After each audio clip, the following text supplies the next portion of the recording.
Tak dapat dipungkiri, usai sang suami ditetapkan sebagai tersangka pada kasus mega korupsi PT Timah, nama Sandra Dewi seolah tidak berhenti jadi perbincangan. Meski belum terbukti akan keterlibatannya, namun masalah ini pun turut mengundang sebuah aksi gerakan perdamaian untuk menindak tegas kejelasan hukum terhadap sanksi Sandra Dewi yang merupakan istri dari Harvey Muiz.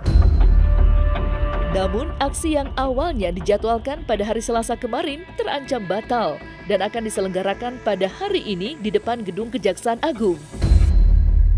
Lantas, seperti apa reaksi Iskandar Sitorus menyikapi aksi yang akan dilakukan oleh relawan Indonesia Bersatu?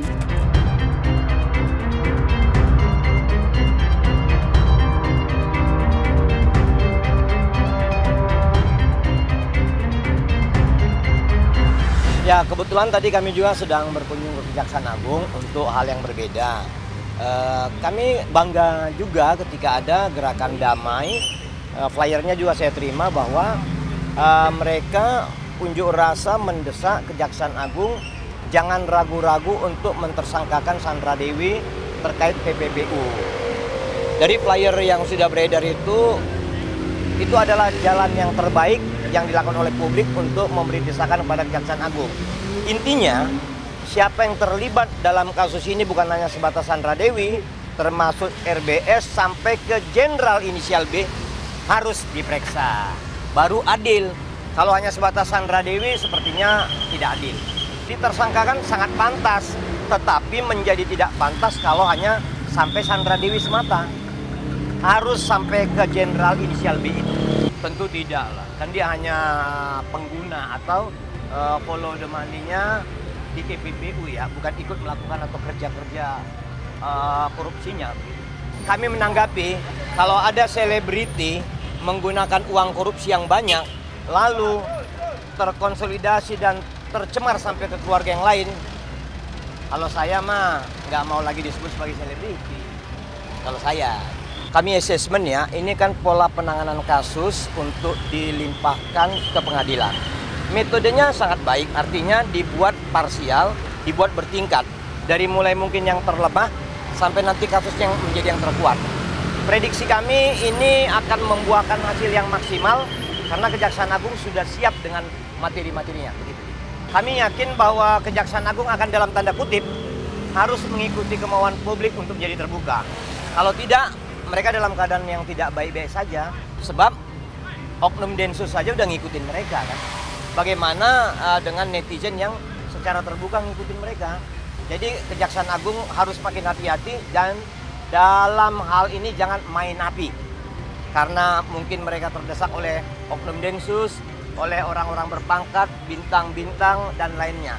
Kami berharap Kejaksaan Agung maju terus. Kalau kita lihat di sini sepertinya Kejaksaan Agung main aman.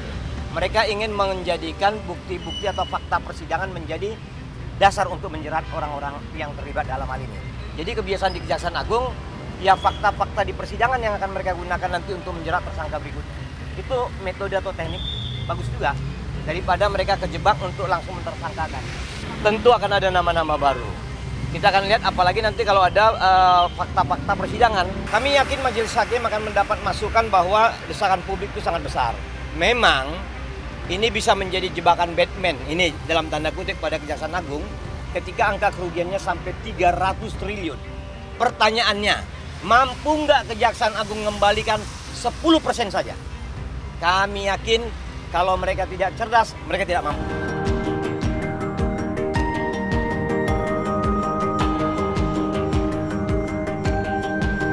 Sebelumnya, aktris cantik Sandra Dewi belakangan ini sempat membuat heboh jagat media sosial baru-baru ini.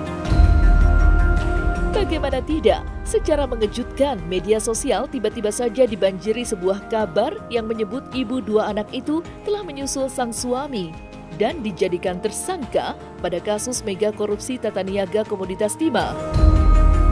Tak tanggung-tanggung, cuitan itu bahkan telah ditonton dan dibagikan sebanyak lebih dari 1000 kali. Namun, kabar itu sontak dibantah pihak Kejaksaan Agung, yakni Ketut Sumedana, kala dimintai keterangan oleh awak media.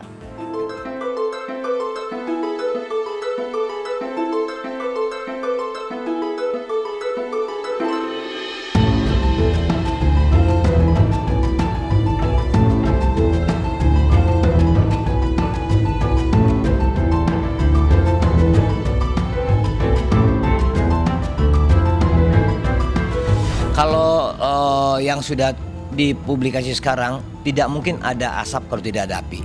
Itu asumsi dasar. Kemudian dengan melihat bagaimana dia diperiksa dengan detail oleh pihak Kejaksaan Agung dan pemberitaan bahwa siklus uang termasuk rental, rumah dan atau pesawat bisa masuk kepada dia, dan penerimaan mungkin menggerakkan uang dari suaminya selama ini disadarinya, bukan tidak mungkin dia tersangka.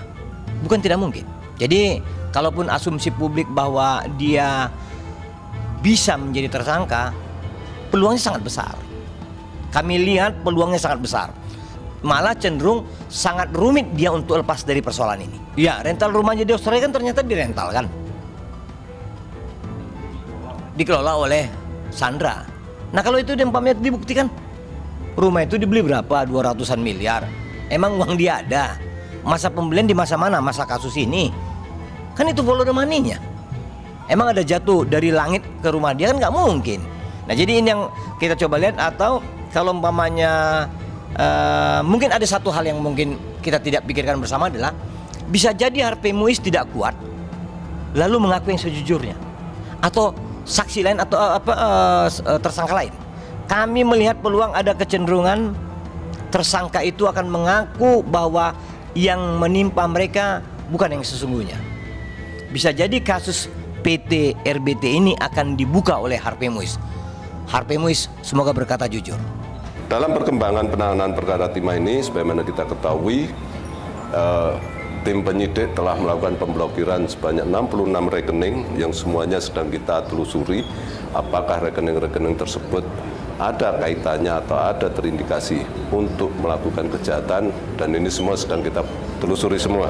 Selain itu, kita juga telah melakukan penyitaan sebanyak 187 bidang tanah yang tersebar di beberapa tempat.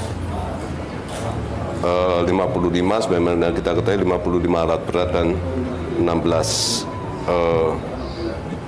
unit kendaraan bermotor.